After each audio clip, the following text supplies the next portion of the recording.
So Barry is going to be playing the part of my client, who is 55 years old, a male. He's in the preparation stage of change.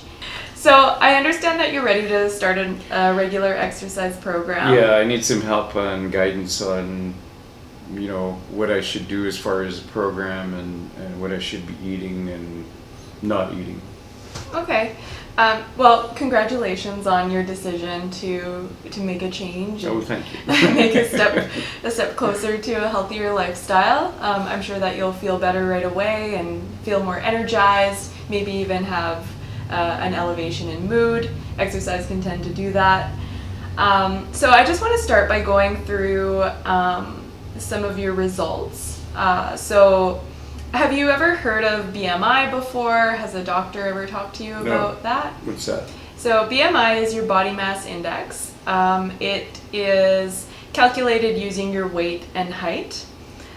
So the number is categorized based on correlations with health risk and used to predict mortality at a population level.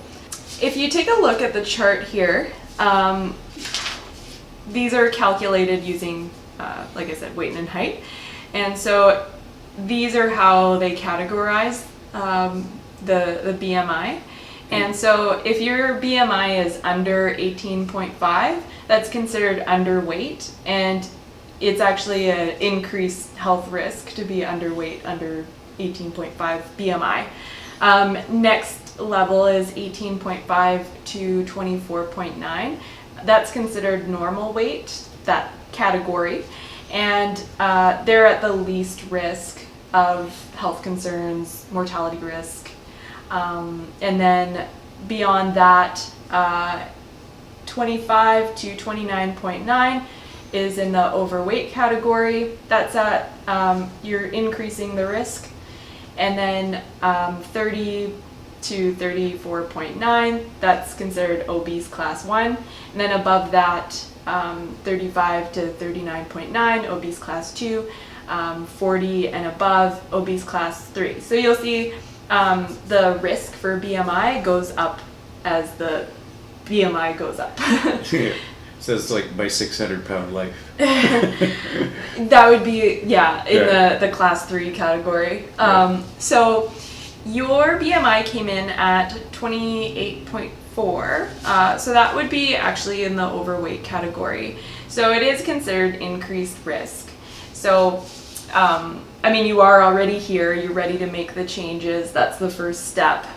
I just want you to know that the BMI doesn't mean everything. It's based on weight and height. So somebody who's very muscular, muscle weighs more than fat, you might actually see a BMI. There's bodybuilders who have obese BMIs. That's rare though. Not everyone is built like that. But it's just important to note that BMI doesn't mean everything because they don't account for body composition. It doesn't tell you where the fat is or where the weight came from. So that's why we look at also waist circumference. So waist circumference tells us about visceral fat, and visceral fat is actually more of a health risk than other fat. So if you do find that you have a larger waist circumference, that's more of a predictor of mortality than even BMI shows. So again, it's paired with how the BMI is categorized. So somebody who is normal weight, but they have a waist circumference of over 90, that's actually putting them at high risk instead of least risk, even though their BMI is considered normal. So it tells us more about their composition. With overweight, if their waist circumference is over 100, that brings their risk up to very high, and then so on from there. So obese, if it's over 110 waist circumference. So again, these are numbers for males, and I'm just going over that because that's yeah. And so your waist circumference came in at 101 centimeters. So that does actually put you into the very high risk. Does that make sense? Yep.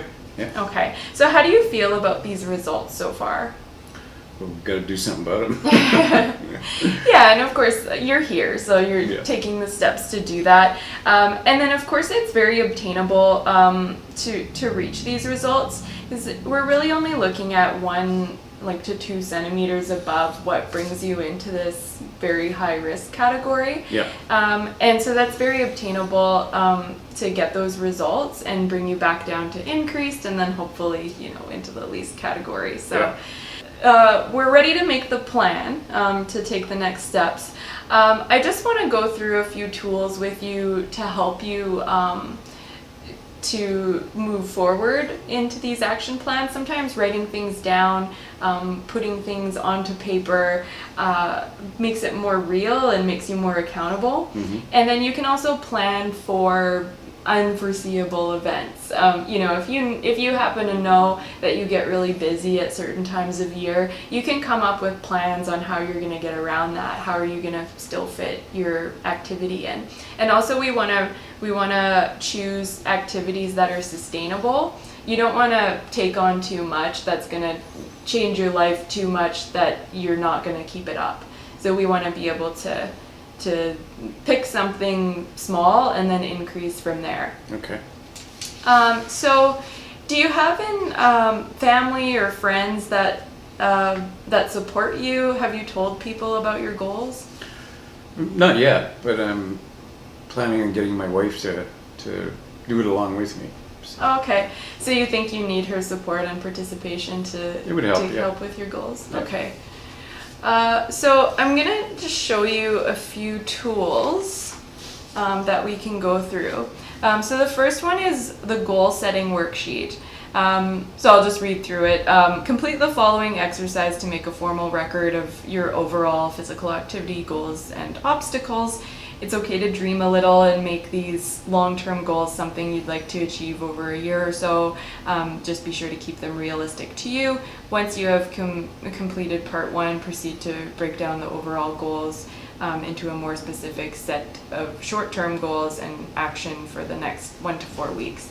So you can't just put in a goal for a year and be like, well. So you want to break it down into small sections once you do that. So let's start with the first question. My long-term physical activity goal is? You mean the end result I'm looking for? Like to Yeah. lose weight and slim down? Yeah. Yeah. To achieve this, I need to focus on? Exercise and eating? Yeah.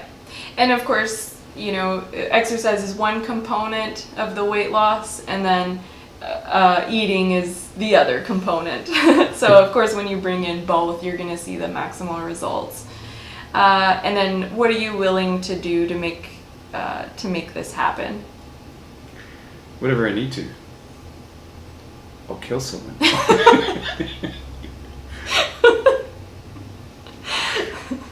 Okay, what? I don't have to be that drastic, okay. No, that's actually not going to help you reach your goals. I can tell you that right now. So others will know about the change I'm making when. So. Others? When I have to go buy a new wardrobe, because Yeah. So you're hoping that they'll notice your weight loss. Yeah. This is an important one. I might sabotage my plan by. Skipping exercise or eating when I shouldn't, or things I shouldn't. Mm-hmm. Yeah. And therefore my promise to myself is? Be consistent. Yeah. So writing these things down will kind of remind you, and you want to revisit this often and see what you've done, if these goals are staying in line with what you want. Okay. And then you can just write down here what your goals are. So be specific in your goals. You don't want to just say lose weight. You want to say like how you're going to do it. So include your actions. So, if you're going to put like how often you're going to do your cardio, when you're going to put in your weights, how are you going to incorporate that into your day? Okay. So think about that. You can write those down. And then last thing is success indicators. So what things do you think will show you that you're seeing success? Well, you've done kind of a baseline here, so I guess comparative measurements on those things. Yep, the numbers. Yeah. Yeah. And then you want to set your date for the next appraisal. So you want to look at this again, and then you can go in and see, are these things that have happened? Okay. And then, Like you said, not a year later. right. Yeah. You wanna do it in the next 1 to 4 weeks. Okay. That's a good indicator. Okay. The next one, I thought that this would be useful to you, relapse planning worksheet. So, I mean, it's not uncommon to start a workout routine and then something happens and you stop working out for a little while and then you're like, eh. and then it's tough to talk yourself back into doing it. So how we're going to help that is we're going to actually plan for when you stop and what are you going to do to get back in there. Oh, okay. So how this sheet works, first question, how confident are you that you will maintain your physical activity action plan over the next 3 months? So 1 being not confident, 5 being very confident. Well, probably 4, I guess. Okay, and then next question, if your score is 4 or 5, please outline the reason for your confidence. Well, I've done exercise programs before. And Right. It's just a matter of being consistent with it. So your past behavior, you know that you've done it, you've stayed consistent, so you know that you're capable of this. Yeah. Okay. And then if your score was 1 to 3, you'd have to answer what do you need to change to move that up the scale. Have you ever experienced difficulty before in a plan? Explain the difficulties. What helped you get back on track? So we can even answer that. What helped you get back on track if you've ever stopped before? Because you are. Well, right now, yeah, I guess I'm at that stage right now because I'm out of shape and I want to lose some weight and I want to get back into shape. So that's where I'm at right now. So. Okay. And when you say getting into shape, you're talking about sort of like within these numbers? Yeah, yeah, and also, I mean, you know, increasing your endurance for things, being able to do things without getting tired. Right. Yeah. Okay. And then next question. So this is also still, what situations do you anticipate might make it difficult to maintain your current physical activity action plan? I think just the tendency when you get home at night to just go, oh, I don't feel like exercising. Mm-hmm. You know?